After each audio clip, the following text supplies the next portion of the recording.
नमस्कार मित्रांनो, आपल्या सगळ्यांचं हार्दिक स्वागत आहे आपल्या लाडक्या कार्यक्रमात ज्याचं नाव आहे डॉक्टर स्पीक्स इन आरोग्य संपदा। मी डॉक्टर निखिल हरेंद्र शासने आपल्या सगळ्यांचं हार्दिक स्वागत करतो।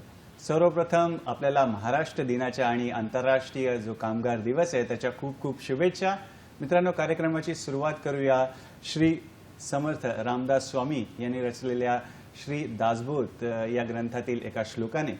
श्लोक असा आहे, आम्हास द्रव्य काय करावे, आम्हास द्रव्य काय करावे, ते जावे परी अपत्य व्हावे, ते जावे परी अपत्य व्हावे, अपत्य लागी त्यजावे, अपत्य लागी त्यजावे, लागेल सर्व, लागेल सर्व। बोला जय जय रघुवीर समर्थ श्रीराम। बरोबर मित्रांनो, श्लोकामध्ये वर्णन केलेलं आहे की जे अपत्य होण्यासाठी किंवा बाळ होण्यासाठी आपण जे प्रयत्न करतो म्हणा किंवा आपले जे विचार चालतात त्याविषयीचं वर्णन आलेलं आहे। तर आपले जे जाणकार मित्र आहेत त्यांनी आजचा आपला विषय ओळखलाच असेल। आजचा आपला विषय पाहूया आपण। आजचा विषय आहे वंध्यत्व, कारणे, निदान आणि उपचार। वंध्यत्व, कारणे, निदान आणि उपचार। आणि ह्या विषयावर मार्गदर्शन करायला आपल्याला मुंबईतील सुप्रसिद्ध असं कामा रुग्णालयातील वैद्यकीय अधीक्षक आणि स्त्रीरोग तज्ञ डॉक्टर तुषार पालवे आपल्यासोबत आहेत। नमस्कार सर, आपलं स्वागत आहे कार्यक्रमात। मित्रांनो, डॉक्टर तुषार पालवे यांचा तुमच्याशी परिचय करून देतो। डॉक्टर तुषार पालवे, आपण स्त्रीरोग तज्ञ आहात आणि वैद्यकीय अधीक्षक आहात कामा व आल्बेस रुग्णालय मुंबई येथे। आपण पथक प्रमुख व सहयोगी प्राध्यापक आहात। पथक प्रमुख म्हणून जवळजवळ आपल्या गाठीशी 18 वर्षाचा अनुभव आहे। शिक्षणाविषयी सांगायचं झालं तर आपण MD केलेलं आहे स्त्रीरोग व प्रसूतीशास्त्र या विषयामध्ये। आपण पदव्युत्तर विद्यार्थ्यांना शिकवता, त्यांना मार्गदर्शन करता। आपण मार्गदर्शक म्हणजे गाईड देखील आहात। आपण राष्ट्रीय आणि आंतरराष्ट्रीय पातळीवर अनेक शोध निबंध देखील प्रकाशित केलेले आहेत। आणि जर पारितोषिकाविषयी सांगायचं झालं तर आपल्याला बरेच पारितोषिक मिळालेले आहेत। सुरुवात करूया। आपल्याला सर्वोत्कृष्ट सहयोगी प्राध्यापक हा पुरस्कार मिळालेला आहे महाराष्ट्र शासनातर्फे। कोविड काळात आपण जी सेवा दिली त्या आपल्या कार्यासाठी आपला तत्कालीन जे माननीय राज्यपाल महोदयांकडून देखील आपली सन्मान झालेला आहे, सत्कार झालेला आहे। केरळमध्ये जो पूर आलेला त्यासाठी जो आपण बचाव कार्य केलं त्यासाठी केरळ सरकारकडून देखील आपला सन्मान झालेला आहे, सत्कार झालेला आहे। आपला IIM अहमदाबाद आणि मानवाधिकार जी संस्था आहे त्यांच्याकडून देखील आपला सन्मान सत्कार झालेला आहे। नुकताच आपल्याला महाराष्ट्र गौरव हा पुरस्कार महाराष्ट्र विधानसभेकडून आपल्याला मिळालेला आहे। आणि आपल्या पुढाकारामुळे महाराष्ट्रात प्रथमच शासकीय रुग्णालयात शासकीय दरात IVF ट्रीटमेंट सुरू झालेली आहे, ज्याला ART क्लिनिक म्हणजेच असिस्टेड रिप्रोडक्टिव्ह टेक्निक कामा रुग्णालयात सुरू झालेली आहे। तर असे बहुगुणी असे आजचे आपले डॉक्टर आहेत। सर, पुन्हा एकदा स्वागत करून पहिला प्रश्न असा आहे की वंध्यत्व म्हणजे काय ते आम्हाला सांगा। वंध्यत्व म्हणजे जे इंग्लिशमध्ये म्हटलं जातं इन्फर्टिलिटी, हे पुनरुत्पादक प्रणाली म्हणजे रिप्रोडक्टिव्ह सिस्टीम याची जी कंडिशन आहे त्या कंडिशनमुळे गर्भधारणा किंवा प्रेग्नन्सी राहत नाही, यालाच वंध्यत्व म्हणतात किंवा इन्फर्टिलिटी म्हणतात।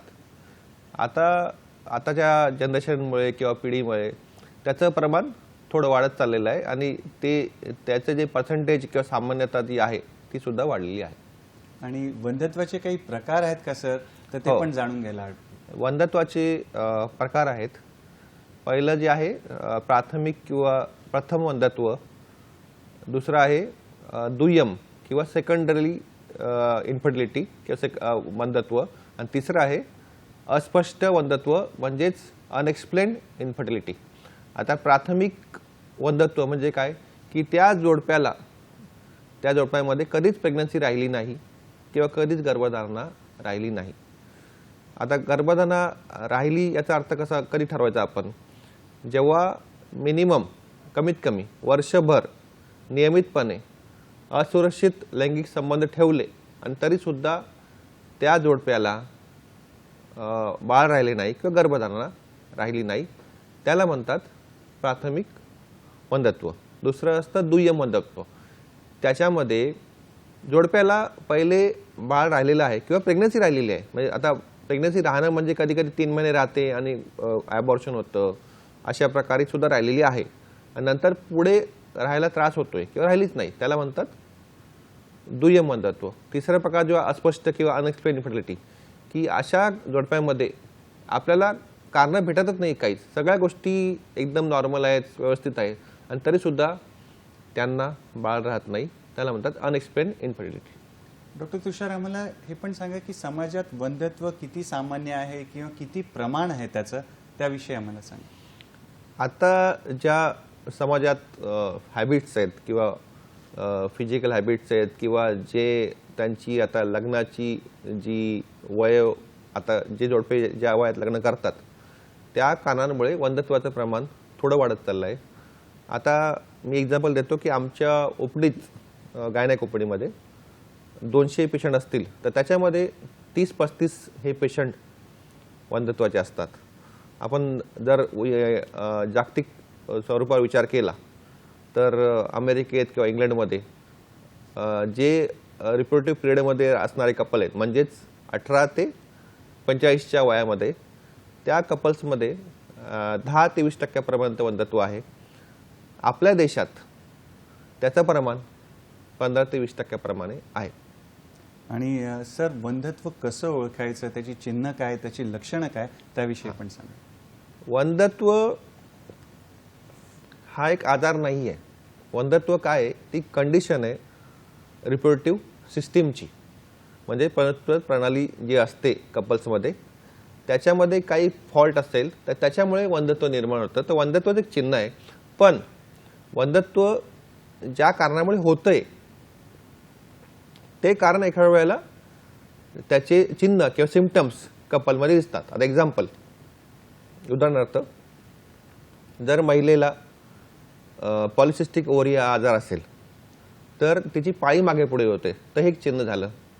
दुसरं, काही काही महिलांमध्ये जन्मजात जे गर्भाशय आणि योनी द्वार असतं तिकडे फॉल्ट असतात, त्याच्यामुळे त्यांना पाळीच आलेली नसते, ते हे सुद्धा एक चिन्ह झालं.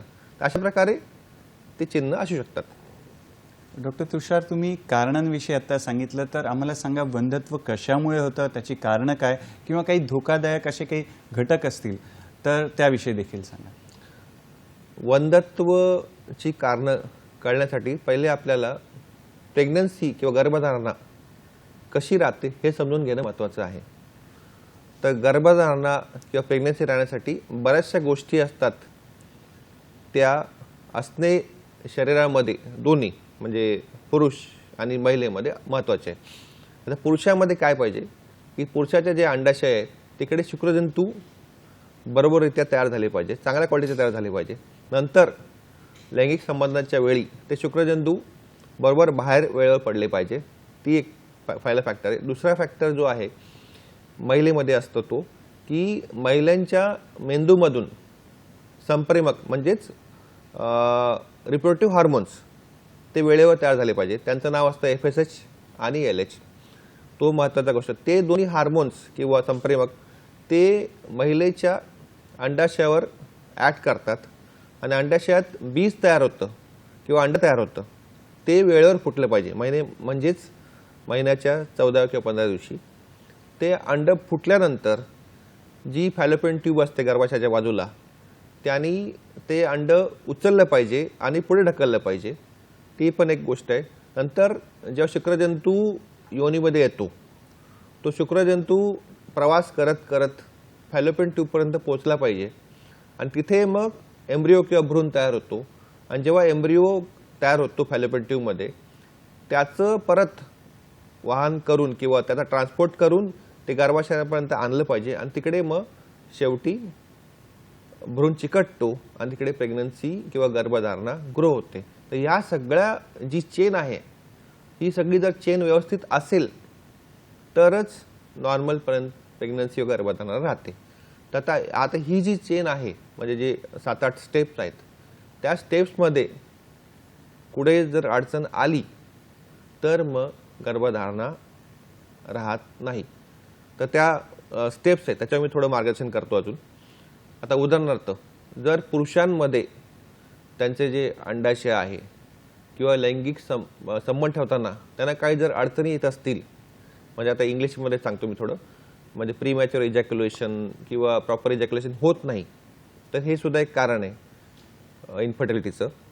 कधीकधी पुरुषांमध्ये त्यांच्या अंडाशयाच्या इथे व्हॅरिकोसिल नावाचा एक आजार होतो.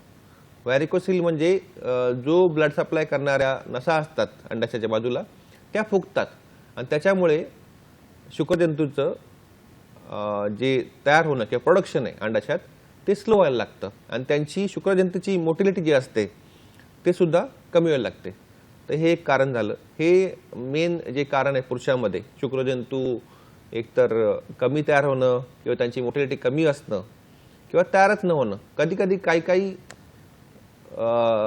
पुरुषांमध्ये शुक्रजंतू तयारच होत नाहीत, म्हणजे एकदम त्यांचा नॉर्मल जो काउंट आहे पर ml 80 मिलियन असतो, तर काही पुरुषांमध्ये तो 0 किंवा 1 मिलियन असतो. याचे कारण बरेच आहेत. त्यांना लहानपणी अंडाशयाला मार लागलेला असतो, व्हायरल इन्फेक्शन झालेलं असतं, तर या कारणामुळे शुक्रजंतू तयारच होत नाही. तर हे झालं पुरुषांमधलं कारण. आता जे बाकीची प्रक्रिया आहे किंवा प्रोसेस आहे ती महिलांमध्ये बरीच मोठी आहे. मी तुम्हाला सांगितलं की हार्मोन तयार झाले पाहिजे, अंड तयार झालं पाहिजे, अंड वाहत ट्यूबपर्यंत आलं पाहिजे, मग पुढे तो भ्रूण युटरसपर्यंत पोहोचला पाहिजे. ह्या ज्या स्टेप्स आहेत तिथे सुद्धा आजार असतात कधी कधी. उदाहरणार्थ जेव्हा मेंदू लहानपणी एखादं व्हायरल इन्फेक्शन झालंय किंवा जेव्हा महिलाची वाढ होते लहानपणापासून ते रिप्रोडक्टिव्ह एज पर्यंत, कधी कधी ज्या ग्रंथी मेंदूमध्ये असतात त्यांना म्हणतात हायपोथॅलॅमस किंवा पिट्युटरी ग्लँड. इथे जर रिप्रोडक्टिव्ह हार्मोन तयारच होत नसतील तर ते अंडाशय ऍक्टिव्ह होणार नाही. तो पण एक प्रकारचा आजार असतो. ते जे हार्मोन लागतात त्याला म्हणतात FSH आणि LH, हेच तयार होत नाही, त्याच्यामुळे त्यांना वंध्यत्व होतं. हे झालं पहिलं कारण. दुसरं जे कारण आहे ते आहे अंडाशयाशी निगडित. म्हणजे अंडाशयाचं काम काय आहे की दर महिन्याला एक अंड किंवा बीज तयार होऊन ते फुटून बाहेर पडलं पाहिजे. तर काही महिलांमध्ये पॉलिसिस्टिक ओव्हरी हा एक प्रकारचा आजार होतो. त्यामध्ये अंड तयार होतं पण ते फुटतच नाही. ते जे छोटं अंड असतं किंवा बीज असतं ते अंडाशयामध्येच राहतं आणि ते बाहेरच पडत नाही आणि त्याच्यामुळे असे बरेच सिस्ट तयार होतात आणि त्याला म्हणतात पॉलिसिस्टिक ओव्हरी. हे एक कारण झालं. कधी कधी जो मार्ग किंवा रस्ता लागतो ते अंड उचलून फालेपन नलीत टाकायला तिकडे डॅमेज झालेला असतो. म्हणजे हे कधी होतं जर महिलेला रिप्रोडक्टिव्ह पिरियडमध्ये एखादं इन्फेक्शन झालं, म्हणजे योनीमध्ये, गर्भाशयात किंवा पोटामध्ये. इन्फेक्शनची कारणं बरेच आहेत. जे सामान्य इन्फेक्शन किंवा कॉमन इन्फेक्शन जे आहे ते आहे कॅन्डिडियासिस किंवा फंगल इन्फेक्शन. त्याच्यामुळे सुद्धा फॅलोपियन ट्यूब किंवा बाजूचं वातावरण खराब होतं आणि फॅलोपियन ट्यूब जर खराब झाल्या तर ते अंड उचलत नाहीत, त्याचा अंडाचा प्रवाह ट्यूबच्या मध्यभागीपर्यंत होत नाही आणि त्याच्यामुळे प्रेग्नन्सी राहत नाही. तर दुसरं कारण झालं ते इन्फेक्शन. इन्फेक्शन एक तर योनीमध्ये असू शकतं, गर्भाशयात असू शकतं किंवा फॅलोपियन ट्यूबमध्ये असू शकतं. हे झालं दुसरं कारण. कधी कधी जेव्हा महिलेची शरीररचना तयार होते जन्मजात, म्हणजे ते महिला जेव्हा तिच्या आईच्या पोटामध्ये असते आणि जेव्हा जी शरीररचना असते किंवा जी रिप्रोडक्टिव्ह सिस्टीमची ॲनाटॉमी असते किंवा रचना असते त्याच्यामध्येच फॉल्ट असतो. म्हणजे असं आम्ही बघितलेलं आहे की काही महिलांना योनी आहे पण गर्भाशय नाही वरचं. आपण अशा केसेसमध्ये तुम्ही ऐकलं असेल पहिले युट्राईन ट्रान्सप्लांट किंवा गर्भ ट्रान्सप्लांट करतात. गर्भ म्हणजे गर्भाशय प्रत्यारोपण करतात. अशा केसेस असतात. काही महिलांमध्ये लहानपणापासूनच गर्भाशयाचे 2 भाग झालेले असतात, तो एक प्रॉब्लेम असतो. काही महिलांमध्ये गर्भाशयामध्ये एक पडदा असतो, त्याला म्हणतात युट्राईन सेप्टम, तसू शकतं. काही महिलांमध्ये जी फॅलोपियन ट्यूब असते दोन्ही साईडला त्याची वाढ झालेली नसते, त्याच्यामुळे सुद्धा प्रॉब्लेम होतो. तर हे झाले स्ट्रक्चरल किंवा ॲनाटॉमिकल डिफेक्ट जे असतात रिप्रोडक्टिव्ह सिस्टीममध्ये, हे एक कारणं आहेत. नंतर जी कारणं आहेत कधी कधी शुक्रजंतू जेव्हा योनीद्वारे गर्भाशयात येतो, शुक्रजंतू जो असतो तो दुसऱ्या बॉडीमधला एक पार्ट असतो म्हणजे दुसऱ्या बॉडीमधली एखादी पेशी असते ती जेव्हा महिलेच्या शरीरात येते तर असं काही काही महिलांमध्ये होतं की महिलांची बॉडी त्याच्यावर ॲक्ट करते आणि शुक्रजंतूला मारायचा प्रयत्न करते, म्हणजे ते ॲक्सेप्ट करत नाहीत इम्युनॉलॉजिकली. तर अशा सुद्धा गोष्टी असतात. तो एक फॅक्टर झाला. आणि कधी कधी त्यांना सर्विक्स जो मुख असतं गर्भाशयाचं तिथे इतकं इन्फेक्शन असतं की शुक्रजंतू वर जात नाही. तर ही बरीचशी कारणं आहेत. ते आता आपण त्याचं नियोजन केलं तर सपोज आपण 100 जोडपे पकडले, त्याच्यामध्ये बाळ राहत नाही, तर 30 ते 40% जे जोडपे असतात त्यांच्यामध्ये गर्भाशय आणि अंडाशय याची कारणं असतात. 30% जे जोडपे असतात त्याच्यामध्ये पुरुषामध्ये सुद्धा कारणं असतात आणि महिलेमध्ये थोडे कारणं असतात. आणि 30% जोडपे असे असतात की त्यांना आपल्याला कारणं भेटत नाही नीट. तर अशा प्रकारे आपण त्यांचं विभाजन करू शकतो. फारच छान. डॉक्टर तुषार आपल्याला छान माहिती देत आहेत वंध्यत्व या विषयावर.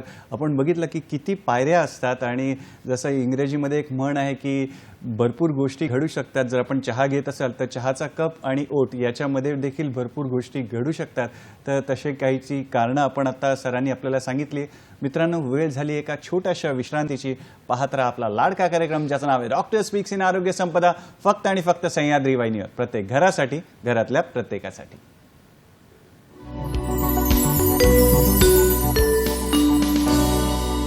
विश्रांतीनंतर पुन्हा एकदा आपलं हार्दिक स्वागत आहे आपल्या लाडक्या कार्यक्रमात ज्याचं नाव आहे डॉक्टर स्पीक्स इन आरोग्य संपदा. आणि आज आपली चर्चा सुरू आहे वंध्यत्व या विषयावर. त्याची कारणं काय आहे, निदान काय आहे आणि त्याच्यावर उपचार काय आहेत. आणि या विषयावर मार्गदर्शन करायला आपल्याला मुंबईतील प्रसिद्ध असं कामा रुग्णालयातील डॉक्टर तुषार पालवे, जे की स्त्रीरोग तज्ज्ञ आहेत आणि वैद्यकीय अधीक्षक आहेत कामा रुग्णालय मुंबई येथे, यांच्याकडून आपण मार्गदर्शन घेतोय. डॉक्टर साहेब, तुम्ही सांगत होते आम्हाला की वंध्यत्वाची बरीच कारणं देखील सांगितली. तर आपण अजून थोडं स्पेसिफिक जाऊया आणि महिलांमध्ये काय कारणीभूत घटक आहेत त्याविषयी आम्हाला अजून सांगा. हो, आपण आता चर्चा केली की प्रेग्नन्सी किंवा गर्भधारणा राहते कशी आणि त्याच्या ज्या स्टेप्स आहेत गर्भधारणा राहण्याच्या, त्यातल्या ज्या 70 ते 80 ज्या स्टेप्स आहेत त्या महिलेमध्येच असतात. तर ते महिलेमध्ये जे कारणं आहेत किंवा त्याचं बरंच वेगवेगळे प्रकार आहेत. आता मी तुम्हाला मागे सांगितले की कारणं जे अंडाशयाशी अशी आहेत, गर्भाशयाशी आहेत, योनीशी आहेत. तर त्याचे काही काही स्पेसिफिक आजारसुद्धा आहेत की ज्याच्यामुळे वंध्यत्व महिलांमध्ये होतं. उदाहरणार्थ आपण ऐकलं असेल एंडोमेट्रोसिस. एंडोमेट्रोसिस हा एक आजार आहे ज्यामध्ये जी महिलेला पाळी येते दर महिन्याला 30व्या दिवशी, ती पाळी योनीद्वारे बाहेर पण येते, पण अशी ह्या महिलांमध्ये थोडी थोडी ती पाळीची जे रक्त असतो स्त्राव तो पोटामध्ये सुद्धा होतो. म्हणजे अंडाशयाच्या बाजूला होतो किंवा गर्भाशयाच्या बाजूला होतो. तर या गोष्टीमुळे जे ब्लड पोटामध्ये वाहतं त्याच्यामुळे पोटामध्ये एक चिकटपणा तयार होतो किंवा चिकटून बसतात गोष्टी काही काही. म्हणजे अंडाशयाला नळी चिकटून बसते किंवा गर्भाशय मागे चिकटून बसतं. तर यामुळे जे अंड बाहेर पडतं ते बरोबर वाहून गेलं जात नाही. हा एक महत्त्वाची गोष्ट आहे. आणि या एंडोमेट्रियोसिसचा जो आजार आहे त्याचे चिन्ह बरेच दिसतात. म्हणजे महिलेला पाळीच्या वेळी खूप दुखतं पोटामध्ये किंवा खूप ब्लिडिंग होतं. तर हे खूप महत्त्वाचं कारण आहे. दुसरं जे कारण आत्ता जनरेशनमध्ये दिसतं ते आहे पॉलिसिस्टिक ओव्हरियन डिसीज. म्हणजे अंडाशयामध्ये छोट्या छोट्या गाठी होतात आणि सोनोग्राफी आपण जेव्हा करतो तेव्हाची जसं नेकलेस दिसतं, नेकलेस तसं ते सोनोग्राफीमध्ये दिसतात. तर हे एक महत्त्वाचं कारण आहे. दुसरं जे कारण आहे, त्यांना जर कधी टीबीचा आजार झाला असेल, म्हणजे छातीचा टीबी झाला असेल आणि तो गर्भाशयाकडे पसरतो आणि त्याच्यामुळे सुद्धा फॅलोपियन ट्यूब आणि हे गर्भाशय खराब होतं. ते एक महत्त्वाचं कारण आहे. बाकी काही काही ब्लडचे आजार आहेत, सिकल सेल ॲनिमिया वगैरे, थॅलेसेमिया, अशा केसेसमध्ये सुद्धा वंध्यत्व होऊ शकतं. तसेच अजून जे हार्मोनचे आजार आहेत ज्यामुळे पाळीवर इफेक्ट होतो, म्हणजे थायरॉइड हार्मोन, आपण त्याला म्हणतात हायपोथायरॉइडिझम, जी एक ग्रंथी असते आपल्या नेकच्या इकडे आणि त्याचे हार्मोन सिक्रेट होता. तो जो हार्मोन असतो थायरॉइड हार्मोन, तो पूर्ण बॉडीवर ॲक्ट करतो आणि तो जर हार्मोन कमी असेल तर अंडेसुद्धा तयार होत नाही, स्थूलपणा येतो. या बऱ्याचशा गोष्टी आहेत. अजून काही कारणं आहेत, जसं आपण आता बघतो आपल्या देशामध्ये जे वाढत चाललेलं आहे ते आहे मधुमेह किंवा डायबिटीज, त्याच्यामुळे सुद्धा वंध्यत्व थोडं होऊ शकतो. बाकी जे अजून कारणं आहेत, म्हणजे एक्झाम्पल आपले लिव्हरचे आजार असतील किंवा किडनी रिलेटेड आजार असतील, त्याच्यामुळे सुद्धा कधी कधी वंध्यत्व होतं. तर ही बरीचशी कारणं आहेत. आणि बाकी जे कारणं तुम्हाला सांगितले मगाशी, रचनात्मक कारणं असतील किंवा हार्मोनचे कारणं असतील, ते सुद्धा कारणं याच्यामध्ये आहेत. डॉक्टर तुषार, या वळणावर आपल्याला फोन आलेला आहे. चंद्रपूरहून फोन आहे. रणजित यांचा फोन आहे. नमस्कार रणजित, स्वागत आहे आपल्या कार्यक्रमात आणि आपला प्रश्न विचारा. रणजित, आपला प्रश्न विचारा. हां, सलग प्रश्न विचारा. नमस्कार. नमस्कार सर. हां हां. सर, माझ्या मिसेसला PCOSचा प्रॉब्लेम आहे. तिला 3-3, 4-4 महिने मासिक पाळी येत नाही. बरं, पुढे? हा, तर त्याच्यामुळे त्याच्यामध्ये प्रॉब्लेम होत आहे. ओके. हां हां. तर त्याच्यावर काय सोल्युशन आहे, तर ते थोडं सांगलं तर बरं होईल. चालेल. धन्यवाद रणजित आपल्या प्रश्नासाठी. डॉक्टर साहेब, प्रश्न पुन्हा सांगू, एकदा रिपीट करू? नाही, प्रश्न कळलेला आहे. आता त्यांना रणजित साहेब त्यांनी म्हटल्याप्रमाणे त्यांच्या मिसेसला PCODचा प्रॉब्लेम आहे. आता त्यांनी अजून एक गोष्ट सांगायला पाहिजे, त्यांना आता मुलं आहेत की नाही आहेत ते पण महत्त्वाची गोष्ट आहे. आता PCOमुळे कधी कधी जो PCODचा प्रॉब्लेम आहे तो मुलं राहिल्यानंतर सुद्धा चालू होतो, म्हणजे 35 वयात 40 वयात. त्यांना जर आता मुलं नसतील तर ट्रीटमेंट वेगळी आहे पूर्णपणे, आणि मुलं असतील तर त्याची ट्रीटमेंट वेगळी आहे.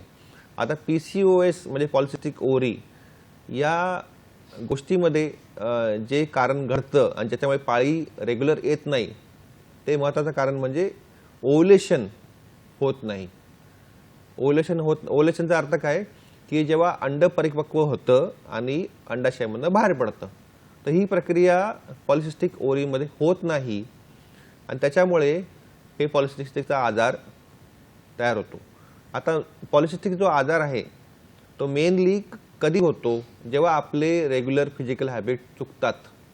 आपण वेळेवर झोपत नाही, आपलं वजनात वाढ होते, किंवा आपली जी लाईफस्टाईल आहे त्याच्यामध्ये एक्सरसाइज कमी होतो, किंवा आपण बाहेरच्या गोष्टी असतील ऑइली किंवा फॅट ते जास्त खातो.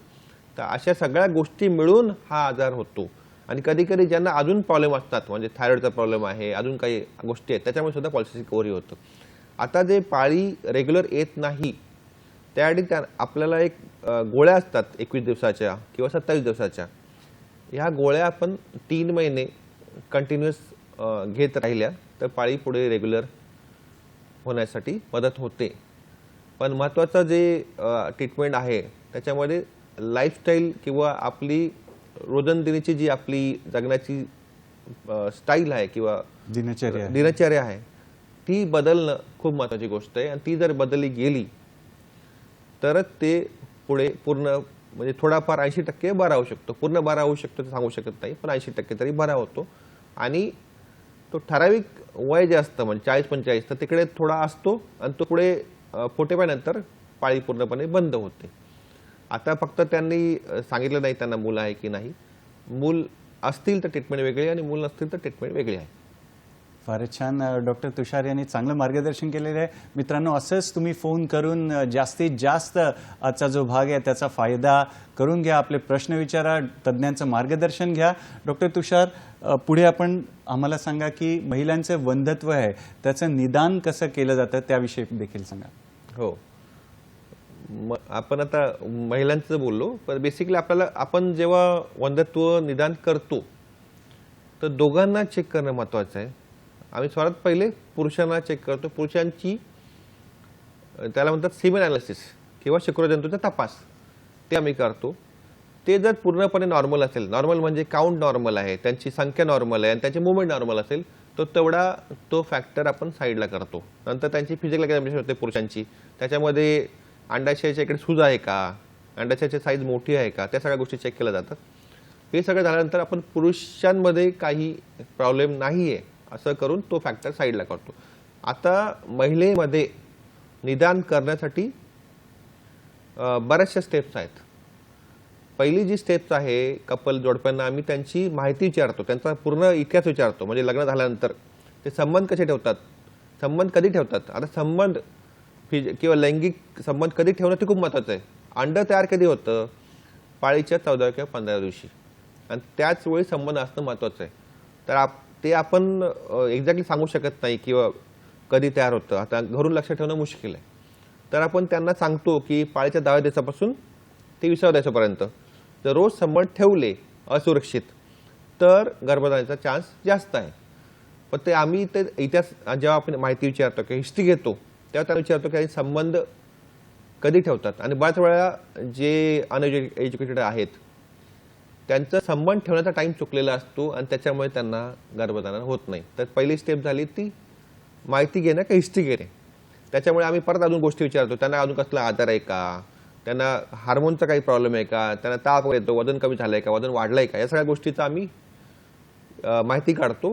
आणि त्याच्यात बऱ्याचशा वेळा जेव्हा हिस्ट्री घेतो त्याच्यामुळे 70 ते 80% जो कारण आहे ते कळून जातं. आता जे कारण आपल्याला माहिती घेताना हिस्ट्री घेताना कळत नाही त्याआधी पुढे तपास असतात. तर ते तपास बऱ्याच प्रकारचे. तो पहिला जो तपास आहे तो ओटीपीटीची तपासणी. आपण त्यांची एक्झामिनेशन करतो ओटीपीटीची, तेव्हा चेक करतो गर्भाशय किंवा योनी किंवा अंडाशय याच्यामध्ये काही सूज आहे का ते त्यांना फायब्रॉइड वगैरे आहे का, अशी कारणं शोधतो. त्याला म्हणतात ओटीपीटीची तपासणी. आपण त्याला पी एक्झामिनेशन म्हणतो इंग्लिशमध्ये. त्याच्या पुढची जी स्टेप आहे ते आहे ट्रान्सव्हाजाइनल सोनोग्राफी, म्हणजे योनीद्वारे केलेली सोनोग्राफी. आपण ती सोनोग्राफी योनीद्वारे का करतो?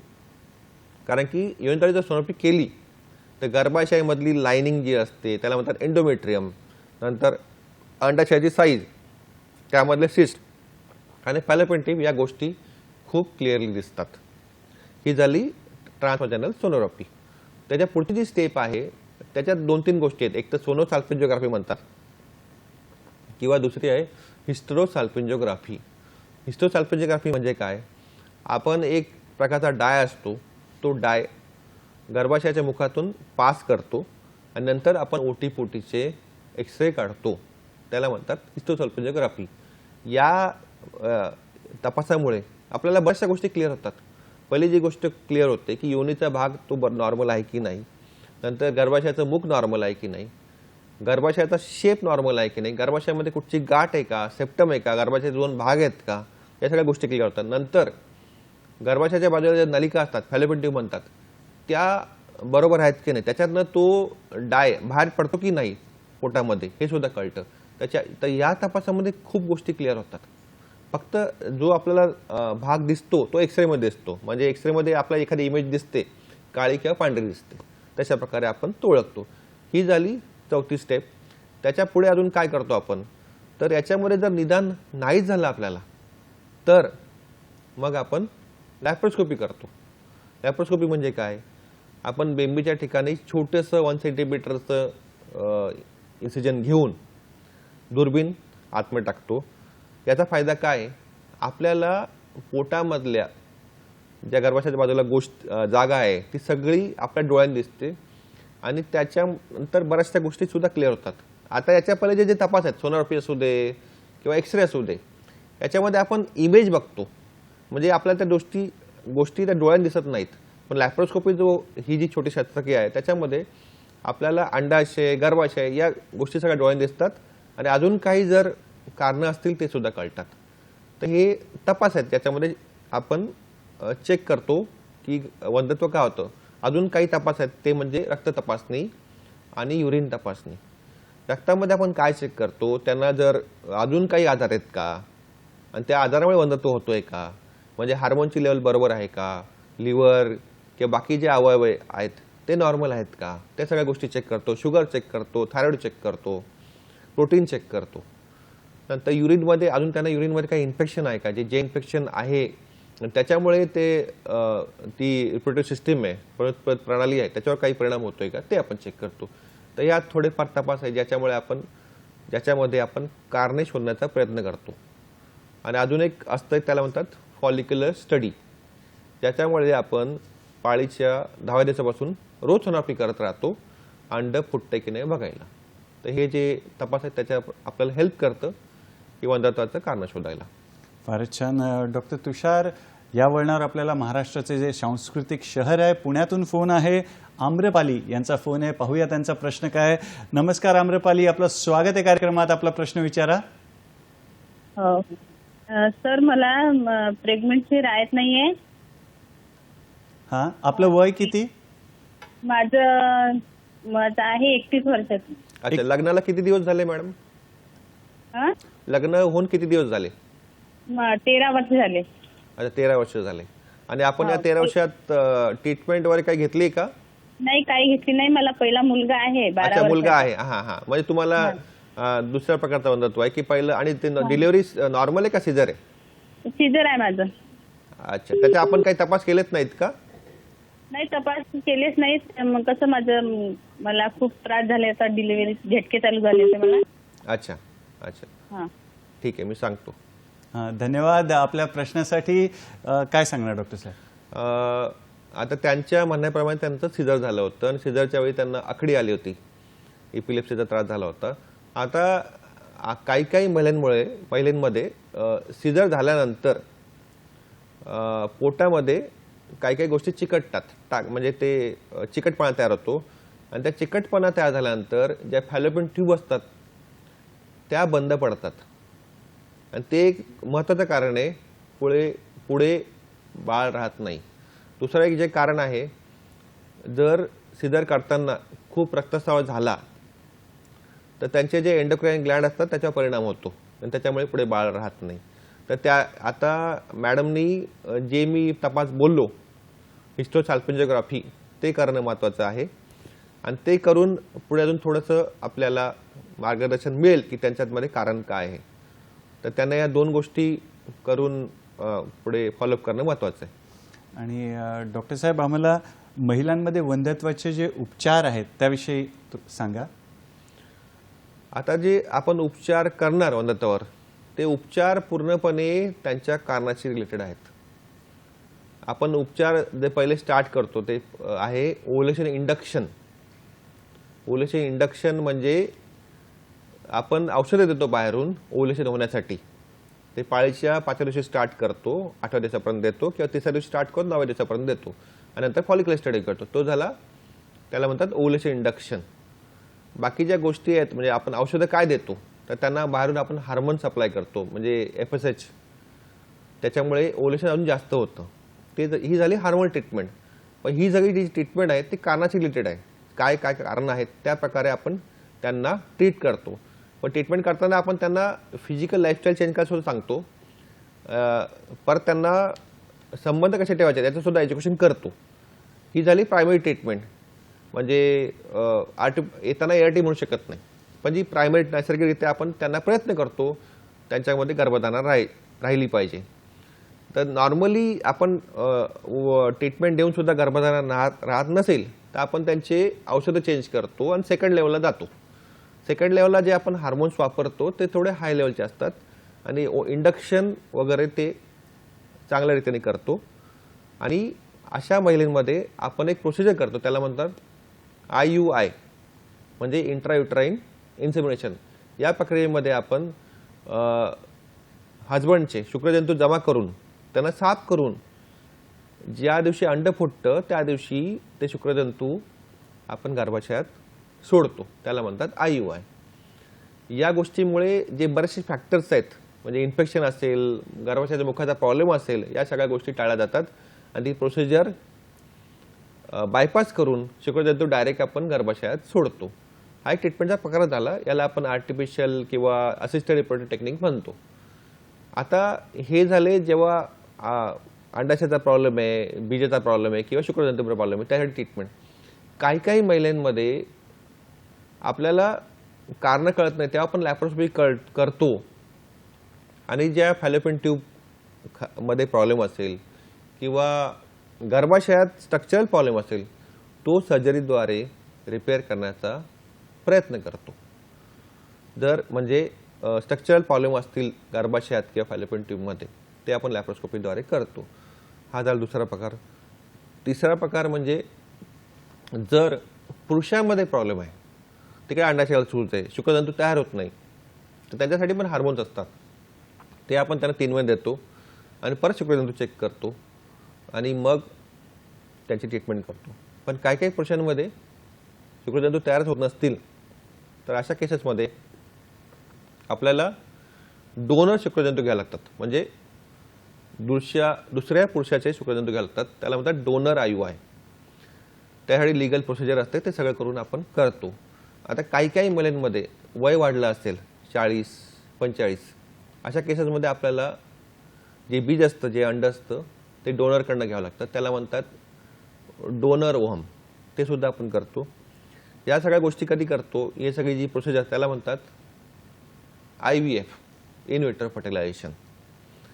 हे सगळं स्पेसिफिक सेंटरमध्येच होतं, नॉर्मल क्लिनिकमध्ये होत नाही. त्याला म्हणतात ART क्लिनिक किंवा IVF सेंटर, तिकडे त्या गोष्टी होतात. त्याला म्हणतात इन विट्रो फर्टिलायझेशन.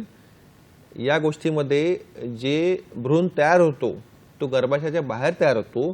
भ्रूण तयार झाल्यानंतर आपण त्यांना गर्भाशयामध्ये टाकतो. त्याला म्हणतात एम्ब्रियो ट्रान्सफर किंवा भ्रूण ट्रान्सफर. ही सगळी IVFची प्रक्रिया आहे. कधी कधी याच्यात सुद्धा सक्सेस रेट होत नाही.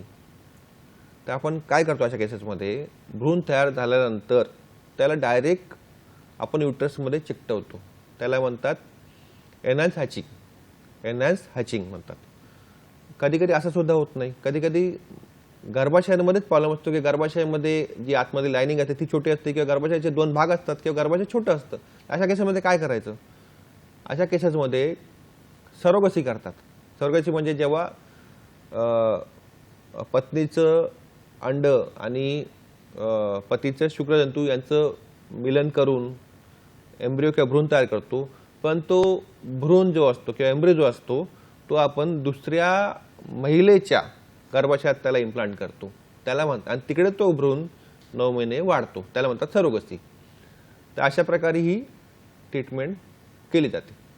फारच छान. मित्रांनो, आपण वंध्यत्वाविषयी जाणून घेतोय. वंध्यत्वावरील उपचाराविषयी सरांनी आता आपल्याला माहिती दिली. तर इथे मला बाळ आणि आईचं जे प्रेमाचं नातं आहे त्याच्याविषयी एक श्लोक आठवतो. श्री समर्थ रामदास स्वामींनी रचलेला असा श्लोक आहे. श्री दासबोधातील श्लोक आहे. क्षणभरी मातेस न देखे, क्षणभरी मातेस न देखे, तरी आक्रंदे रुदन करिये दुःखे, ते समयी माता सारिखे, ते समयी माता सारिखे, आणि काहीच नाही, आणि काहीच नाही. वेळ झाली आहे मित्रांनो एका छोट्याशा विश्रांतीची. पाहत राहा आपला लाडका कार्यक्रम ज्याचं नाव आहे डॉक्टर स्पीक्स इन आरोग्य संपदा, फक्त आणि फक्त सह्याद्री वाहिनीवर, प्रत्येक घरासाठी, घरातल्या प्रत्येकासाठी.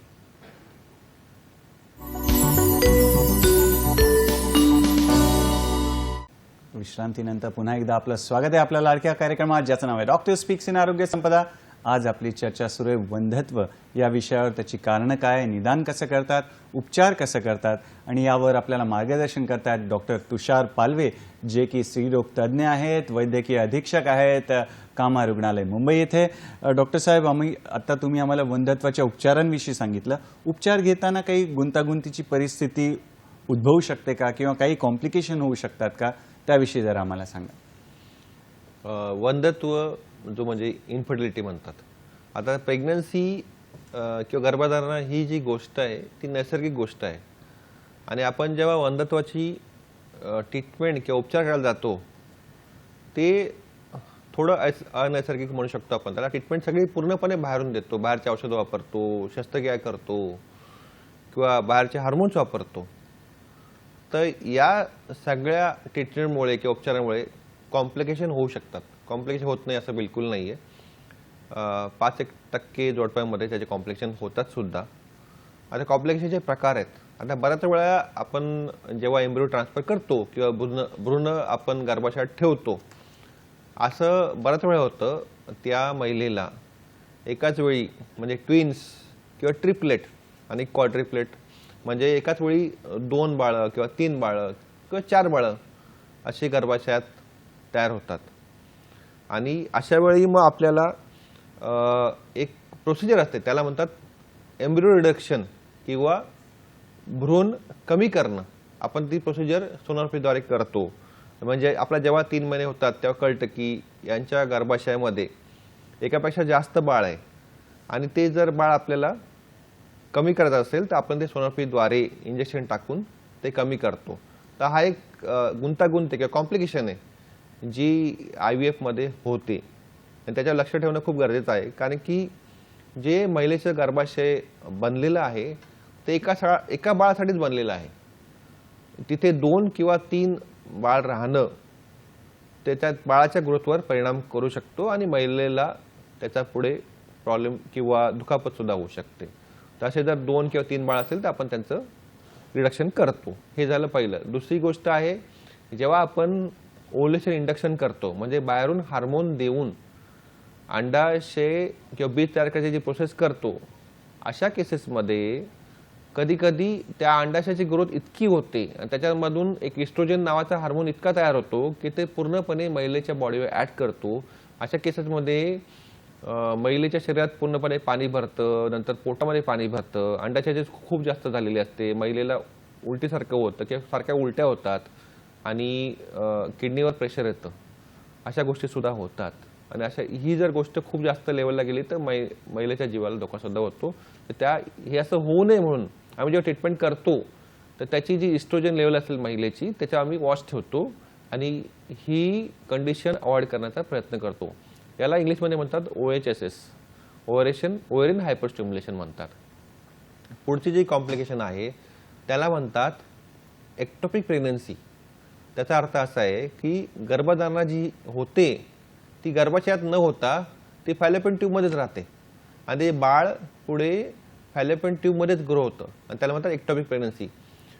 अशी जर प्रेग्नन्सी लवकर कळली तर आपण ते मेडिकली इंजेक्शन देऊन ट्रीटमेंट करू शकतो. पण बऱ्याच वेळा असं होतं की आपल्याला सर्जरी करून ती नळी काढावं लागते. हे जे बरेचसे कॉम्प्लिकेशन्स आहेत, अजून थोडेफार कॉम्प्लिकेशन जे आहेत ते औषधामुळे किंवा याच्यामुळे होऊ शकतात. या गोष्टींवर जो डॉक्टर उपचार करतोय त्या महिलेवर, त्या डॉक्टरनी महिलेच्या कंडिशनवर खूप लक्ष ठेवणं जरुरीचं आहे आणि जी नियमावली शासनाने तयार केली आहे त्या नियमाचं फॉलोअप ठेवून ते नियम पाळूनच आपण ट्रीटमेंट केली पाहिजे, तर हे कॉम्प्लिकेशन आपण अवॉइड करू शकतो. फार छान. डॉक्टर साहेब, या वळणावर आपल्याला फोन आहे, निपाणीहून फोन आहे. शिवानंद वसेदार यांचा फोन आहे. पाहूया प्रश्न काय. नमस्कार शिवानंद, आपलं स्वागत आहे कार्यक्रमात. आपला प्रश्न विचारा. नमस्कार साहेब. म्हणजे पत्रकार शिवानंद वसेदार बोलतोय मी. माझा प्रश्न असा आहे, एखादं जोडपं लगीन झाल्यानंतर त्यांनी मूलबाळ लगेच नको म्हणून त्यांनी भरपूर दिवस गॅप ठेवतात. पण माझा असा प्रश्न आहे की ती गॅप ठेवल्यानंतर किती दिवसानंतर त्यांनी, आता समजा एखाद्या 4 वर्ष त्यांनी गॅप ठेवलं, मग त्याच्यामुळे त्यांना व्यंगत्व होऊ शकतोय काय? आणि त्यासाठी आता उपचार वगैरे सुरू करतात. मग काही वेळा असं म्हणतात की म्हणजे पुरुषामध्ये प्रॉब्लेम आहे, काही वेळा म्हणतात महिलामध्ये प्रॉब्लेम आहे. मग कोणता प्रॉब्लेम असल्यामुळे त्यांना व्यंगत्व होतो आणि त्यासाठी तुम्ही काय मार्गदर्शन कराल, त्यांनी काय उपचार घेतले पाहिजे आणि त्यांना किती वर्षाला लगेच मग मुलबाळ होऊ शकतो असं तुम्ही मार्गदर्शन करा प्रश्न काही विचारायचं सर? महत्वाची गोष्ट म्हणजे ही आहे की आता जे जोडपे आहेत त्यांचं जे लग्न करण्याची जी वेळ आहे ती थोडी पुढे ढकलत चालली आहे. म्हणजे ते आता सगळ्या म्हणजे महिला आणि पुरुष दोघांना त्यांच्या प्रोफेशनमध्ये सेटल व्हायचं आहे आणि मग लग्न करायचं आहे. त्याच्यामुळे जे आयडियल एज आहे आणि जे नैसर्गिकरित्या बरोबर जे एज आहे बाळ ठेवायचं आहे ते आहे 25 ते 35 मध्ये. या वयात गर्भधारणा चांगली होते आणि लवकर होते.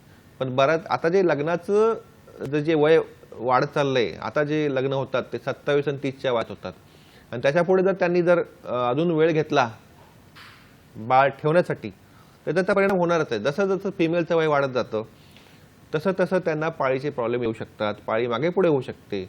आणि जर सपोज वयाच्या 30च्या वयामध्ये लग्न केलं आणि 4 वर्ष अजून गॅप ठेवला, प्रॉब्लेम तर येऊ शकतो. पाळी अजून थोडी इरेग्युलर होऊ शकते आणि अंड तयार होणार नाही, असे प्रॉब्लेम होऊ शकतात.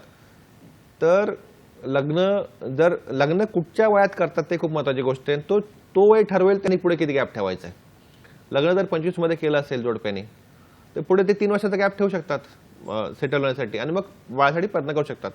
तेव्हा बाळ राहायचा चान्स जास्त आहे. जर लग्न करायचं वय 30 असेल आणि पुढे अजून त्याने 4 वर्ष गॅप ठेवला तर पुढे प्रॉब्लेम येऊ शकतो. कारण की जसं वय वाढतं तसं आणि पुरुषांमध्ये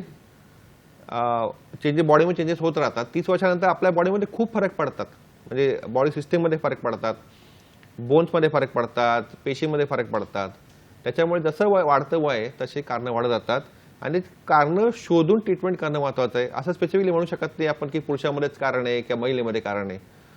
एखाद्या म्हणजे महिलेला किंवा पुरुषाला ब्लेम करणं चुकीचं आहे. दोघांमध्ये तपास करून कारण शोधून ट्रीटमेंट देणं महत्त्वाचं आहे. फारच छान. मित्रांनो, छान प्रश्न विचारत आहात ज्याच्यामुळे आपल्याला जास्तीत जास्त माहिती घेता येत आहे.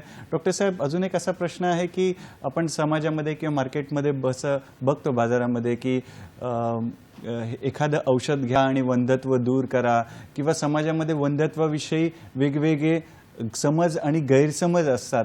तर त्याविषयी थोडं आम्हाला मार्गदर्शन प्लीज करा.